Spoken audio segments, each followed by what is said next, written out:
আল্লাহ বলে আমি সাড়া দেই, তোমাদের বিপদকে মুক্ত করে দেয় কে? ওই আল্লাহর সাথে কোন উপাস্য আছে নাকি? কিন্তু খুব অল্প সংখ্যক লোকই তোমরা উপদেশ গ্রহণ করো কথাটা। তাহলে বিপন্ন মানবতা যখন কাঁদে, মানুষ যখন বিপদে পড়ে নিরুপায় হয়ে ফরিয়াদ করে, তার ডাক শোনার কেউ নাই একজন ছাড়া। চিল্লায় বলেন তো তিনি কে? এজন্য আমরা ফরিয়াদের হাত কার দিকে তুলব? এবং খেয়াল রাখতে হবে, মাথার সাথে সেট করে নিতে হবে, আল্লাহ ছাড়া আমাকে উদ্ধার করার কেউ নাই। এই পৃথিবীতে কেউ আপন না। প্রিয় ভাই, বিপদে বললে বোঝা যায় কেউ আপন না। আপন শুধু একজন মহান সত্য, তিনি কে? বিপদে আপদে কেউ আমাদের বাঁচাতে পারে না, তরাতে পারে না, মুক্তি দিতে পারে না, উদ্ধার করতে পারে না, একমাত্র আমার প্রভু ছাড়া, আল্লাহ ছাড়া। চিল্লায় বলেন ঠিক কিনা? মাথার সাথে এটা সেট করে নিতে হবে যে আমাদের পুরো জীবনটাই পরীক্ষা। The life is a test. পুরো জীবনটাই পরীক্ষা। এই জীবনে বিপদ আসবে, আপদ আসবে, পরীক্ষা আসবে, সবার জীবনে এটা থাকে। এক একজনের পরীক্ষা এক এক রকম। আমার পরীক্ষা এক রকম, মাসুদ ভাইয়ের পরীক্ষা এক রকম, চৌধুরী সাহেবের পরীক্ষা এক রকম, আপনার পরীক্ষা এক রকম, ওনার পরীক্ষা আবার আরেক রকম। পুরো পৃথিবীটাই পরীক্ষা ক্ষেত্র, সবাই পরীক্ষা দিচ্ছে, কিন্তু কারো পরীক্ষার প্রশ্নের সাথে কারোটার মিল নাই। সুবহানাল্লাহ পড়বেন না? পুরোটাই পরীক্ষা ক্ষেত্র, সবাই পরীক্ষার্থী, কিন্তু প্রশ্নপত্র একটার সাথে আরেকটা মিলে না। One doesn't match the other. একজনেরটার সাথে আরেকজনেরটা মিলে না।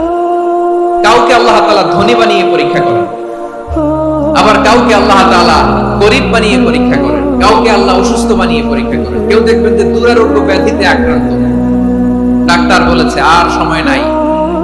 দুরারোগ্য ব্যাধি, ক্যান্সার, যার নেই কোনো অ্যান্সার, তার জন্য পরীক্ষা হচ্ছে এই রোগ। আরেক লোক দেখবেন তার আবার রোগ বালাই নাই, মাশাআল্লাহ, তাকে আল্লাহ তাআলা আর্থিক দৈন্যতা, দারিদ্রতা দিয়ে পরীক্ষা করছেন। এরকম আছে না? নাই? টাকা পয়সা নাই, দিন আনে দিন খায়, যা আছে তাতে চলে না, এটা তার জন্য পরীক্ষা। আবার আরেক শ্রেণীর লোক দেখবেন তাকে আল্লাহ অসুস্থতাও দেয় নাই, দারিদ্রতাও দেয় নাই, তার দাম্পত্য জীবনের সমস্যা, স্ত্রী কথা শোনে না, অথবা ছেলে মেয়ে কথা শোনে না। তাহলে পরীক্ষা সবার জীবনে আছে, এক একজনের পরীক্ষাটা এক এক রকম। আল্লাহ তাআলা দেখতে চায় যে এই পরীক্ষার সময় আমরা কিরকম রেসপন্স করি, how to deal with the test, কিভাবে এই বিপদ আপদ পরীক্ষাগুলোকে আমরা হ্যান্ডেল করব, ডিল করব।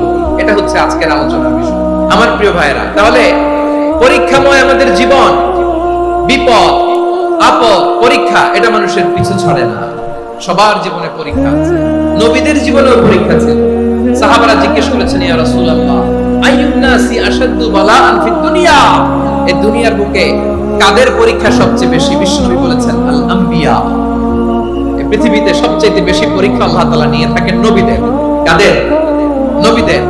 সুম্মাল আমসাল ফাল আমসাল, এরপরে নবীদের পরের স্তরে যারা, তাদের পরীক্ষা। এরপরে তাদের পরের স্তরে যারা, তাদের পরীক্ষা।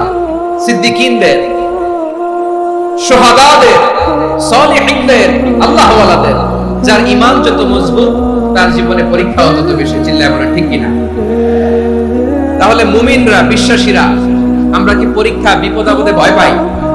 না, মুমিনরা বিপদে ভয় পায় না, তারা হতাশ হয় না, সুবহানাল্লাহ, তারা নিরাশ হয় না। বিশ্বাসীরা হাল ছেড়ে দেয় না, তারা ভরসা রাখে একজনের উপর। চিল্লায় বলতে হবে তিনি কে? কারণ মুমিন জানে the grief isn't permanent, the test isn't permanent, the struggle in our life isn't permanent. আমাদের জীবনের দুঃখ, কষ্ট, struggle, এগুলো পার্মানেন্ট নয়। After every difficult